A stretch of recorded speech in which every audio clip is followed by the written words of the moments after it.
Cliff Fowler developed a test for balance with unstable SI joints. That's the conclusion he came to.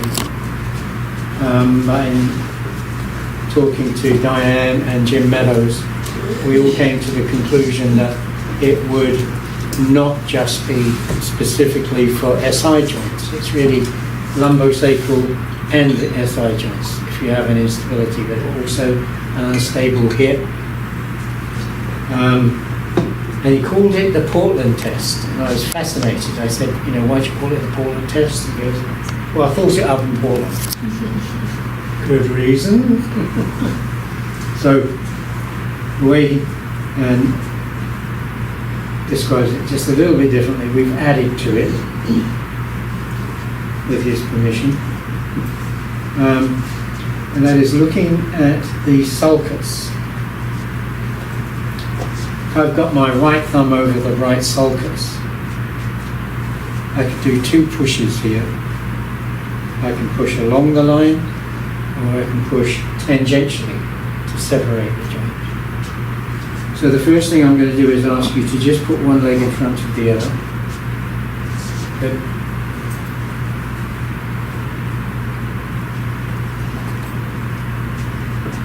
Over there, reinforce with this. And I very slowly increase the pressure that I'm using.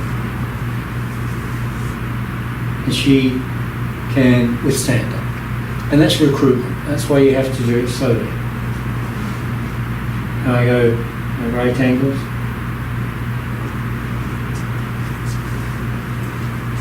Good. Now I'm going to go to the opposite side.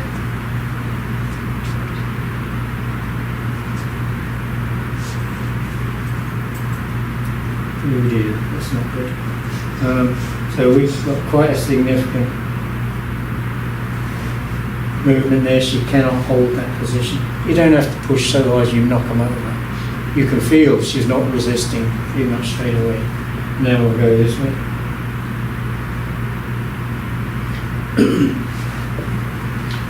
Good. So let's switch legs.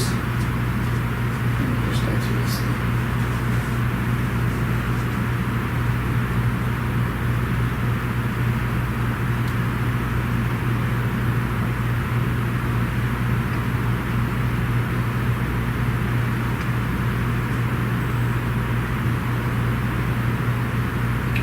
So that's good. Switch legs again.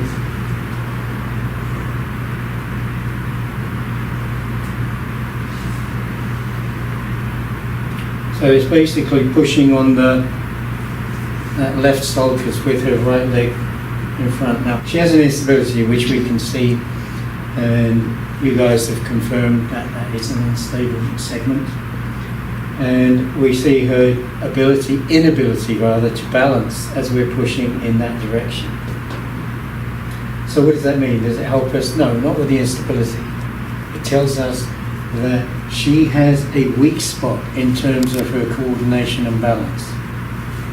And it will occur if she was in a sport, it would occur when she's in this position and she gets hit. She's going to go over.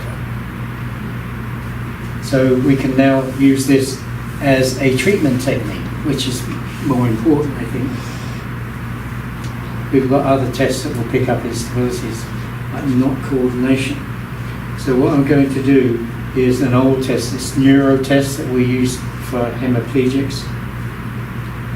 You'll notice I use a lot of neurological techniques. That's the cost of being married to a neurotherapist. Okay, so I'm going to push her and say slowly hold against me. Good.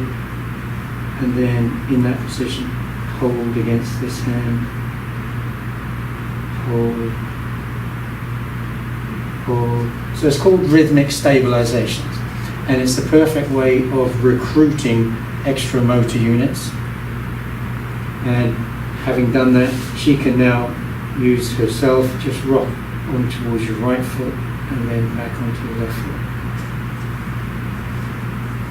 She can also use TheraBand or whatever, but it's that rhythmical movement that she needs to get better coordination. And then, of course, you retest using exactly the same test. Does the stride matter? Like, when she splits her feet, do we need to make sure that they're stepping like they would a normal step, or does it just need to be split? Yeah, I think you want to keep her feet, can you bring your feet back to neutral? See, this is what I've been saying, is that her feet are, if you put your fist there, right, that would be the distance between her malleoli, well within the boundaries of the pelvis. So that's her normal stance. When I ask her to move forward, I'm looking at that to make sure she's not spreading her leg out, which would give her an unfair advantage. So yeah, you're going to set the Q angles the way they're supposed to and then test. If you'd like to learn more, visit us at aspireomt.com.